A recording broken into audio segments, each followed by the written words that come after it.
കറി വെച്ചാലും വറുത്താലും രുചിയിൽ ഒരു കോംപ്രമൈസും ഇല്ലാത്ത മീനാണ് മത്തി. തേങ്ങ അരച്ച് മത്തി കറി ഉണ്ടാക്കാം, നല്ല രുചിയാണ്. 1/2 kg മീനിലേക്ക് 1/4 കപ്പ് തേങ്ങ, 5 കൊച്ചുള്ളി, 1 സ്പൂൺ മല്ലി, 5 ഉണക്കമുളകും കൂടെ അരച്ച് ചേർക്കാം. 1/4 സ്പൂൺ മഞ്ഞൾപ്പൊടിയും 1 നെല്ലിക്ക വലിപ്പം പുളിയുടെ വെള്ളവും പാകത്തിന് ഉപ്പും കൂടെ ചേർക്കണം.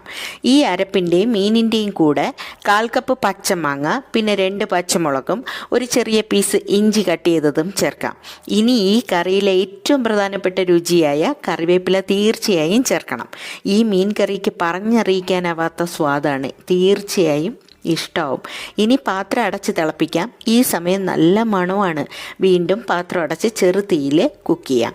അവസാനം 1 സ്പൂൺ വെളിച്ചെണ്ണ ചൂടാക്കി കടുക്, കൊച്ചുള്ളി, മുളക്, കറിവേപ്പില ഇത്രയും മൂപ്പിച്ച് ചേർക്കാം. ഇനി നല്ല ചൂട് ചോറിൻ്റെ കൂടെ കഴിച്ച് നോക്കൂ, സൂപ്പറാ.